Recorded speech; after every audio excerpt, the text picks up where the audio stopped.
So I had a leaking Delta faucet. This is kind of an older fashioned one. I think it's probably from the 1990s and 1980s, and it was dripping.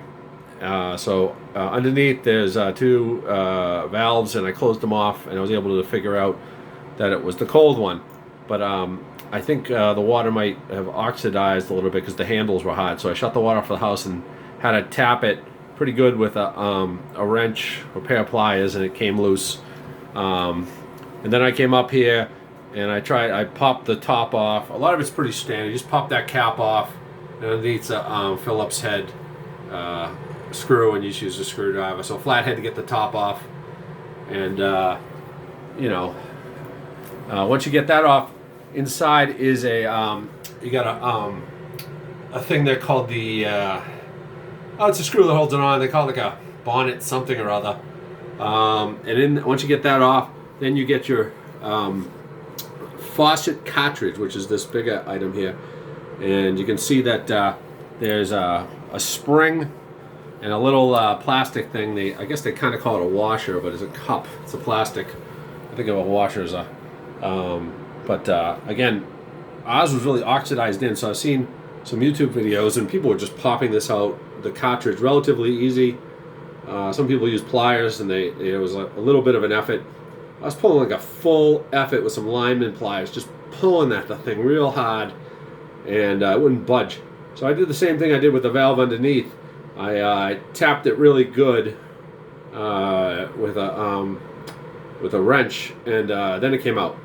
And then once it was out, this little plastic tab at the top, which side that goes in, and the ridges, and then replacing the screw and the thing. They don't sell it together. So these three parts here, they're sold separately. This is the old one, but the big unit there, the cartridge, is sold by itself, and then the spring and the little black tab thing, the washer or cup or whatever it is sold separately. So you got to buy those separately, but they don't tell you that.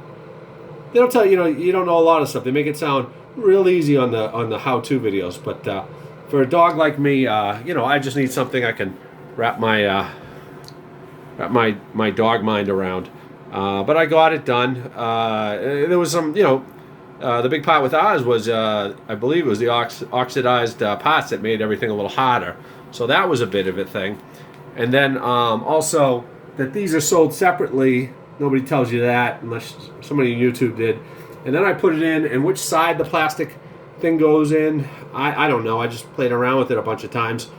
Nobody really tells you that. They go through real quick and make it seem real easy when it's, it could be, but then again, never seems to be for me. But like I said, that's a dog's life.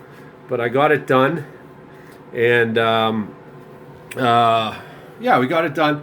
The real part that somebody I was reading online, they said make sure to use three new parts together. And I had trouble because it was still running even I put it in. But then I switched out the parts. Oh yeah, and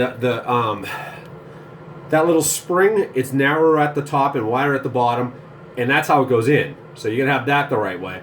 And then this other black thing here, it's narrower at the top and wider at the bottom, and that sits on top of the spring, and then this cartridge sits on top, and then you got to figure out which way it goes. So there's a million ways it can go wrong. The how-to videos certainly make it look, 1, 2, 3, very easy. And again, this dog had a little trouble, but wow, I got it working. So now it's not dripping anymore, and it runs, and I'm very pleased with this project. So I'll catch you guys later.